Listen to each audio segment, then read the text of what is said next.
My ruthless CEO fired me for caring for my sick mom. Family problems aren't our concern. But when his $2.3 billion tech merger fell apart, he discovered I owned the patent he desperately needed. When I walked into the emergency board meeting, his face turned white.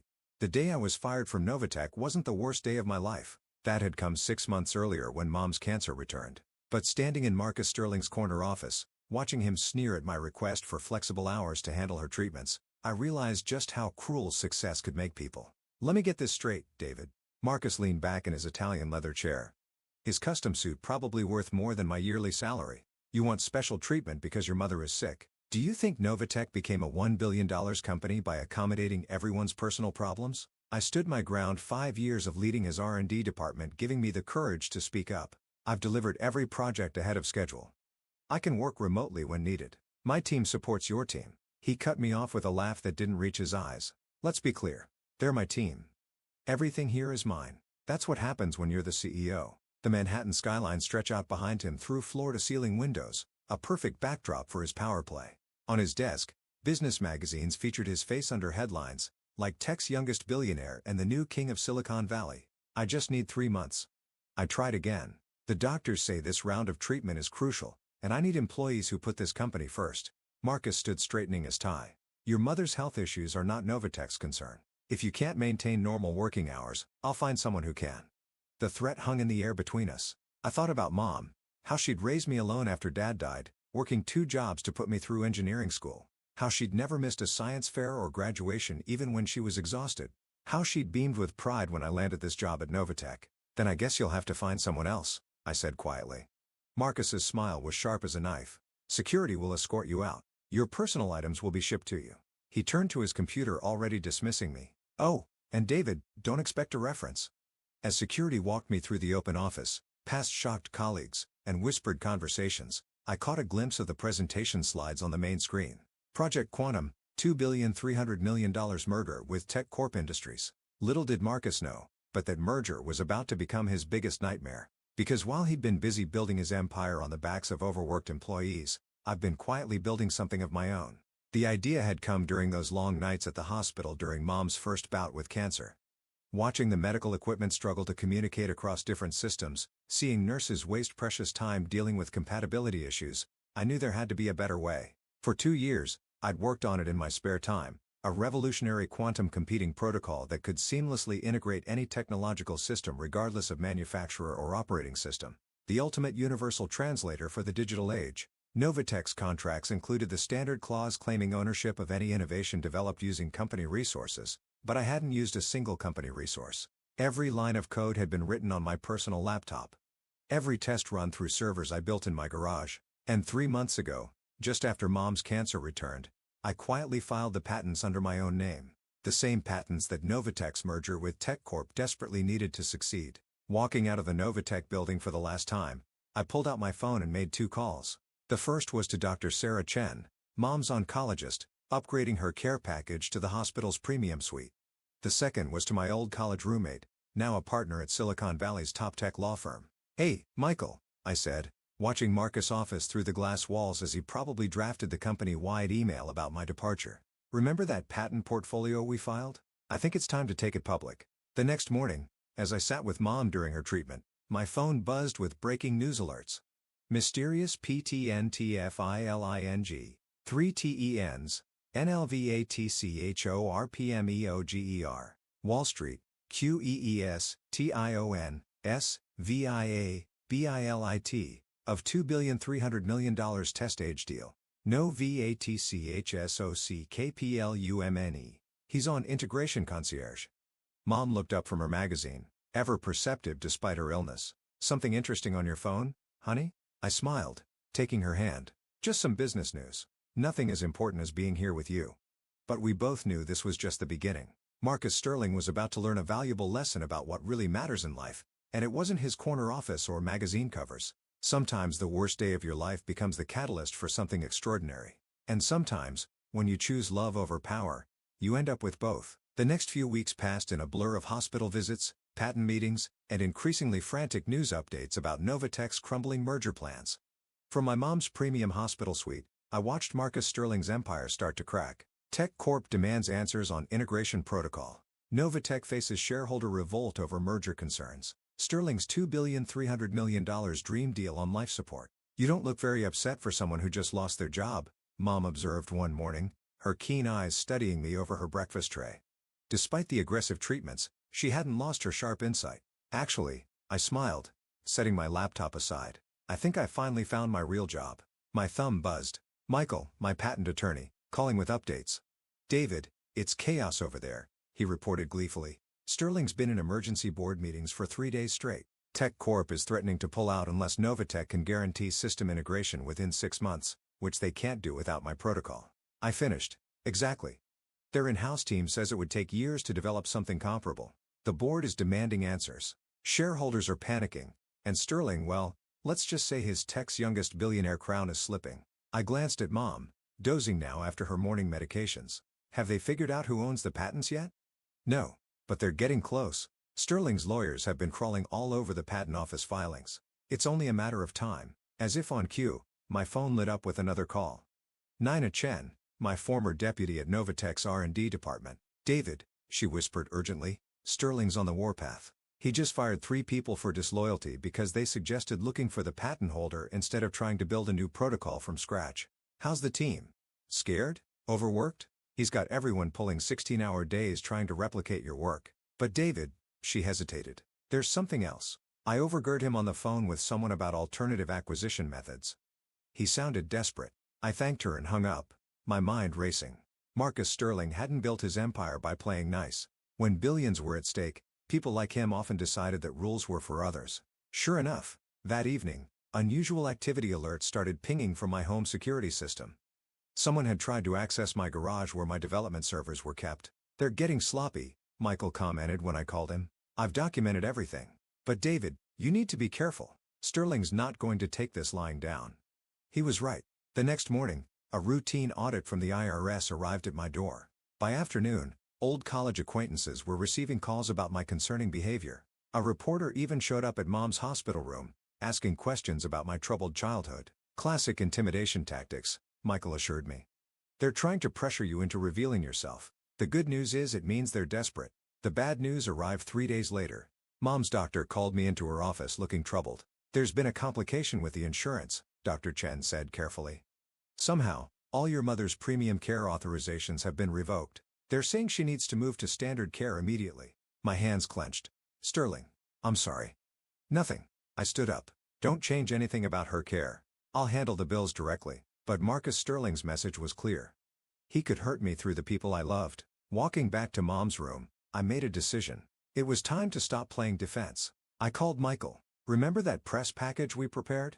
Release it tomorrow morning. All of it. The full reveal. Are you sure? Once we do this, I'm sure. And Michael, make sure every major business news outlet gets the video of Sterling firing me. The security cameras had excellent audio. The next morning, while Mom and I watched the sunrise from her hospital window, my phone exploded with notifications. Fired. NOVATC Gauge Engineer. REVELEDS. LISTEROEPKENT. Hold here. Steer at line. FATAL. Miss TEKE. Full. VIDEO of confrontation. KIOEs. GIRAL. No VATCH. Board. KALLSE. Mergai, and Site, GETANG as SHLIES plunge 40%. Mom picked up her tablet, reading the headlines. Is this why you've been smiling at your phone all week? I took her hand. Part of it. The other part is your latest scan results. The treatment's working, Mom. Tears filled her eyes. You didn't have to give up your job for me. I didn't give up anything. I just finally understood what you always taught me. Real success isn't about corner offices or magazine covers. It's about doing the right thing even when it's hard. My phone buzzed again. A message from Nina. Sterling's called an all-hands emergency board meeting for tomorrow morning. He's ordered every department head to attend, including former employees. David, I think this is it. I squeezed Mom's hand. Get some rest. I have a meeting tomorrow. Give them hell, honey, she smiled. But remember, revenge isn't about destroying others. It's about building something better. I finish our old saying. I know, Mom, and that's exactly what I plan to do.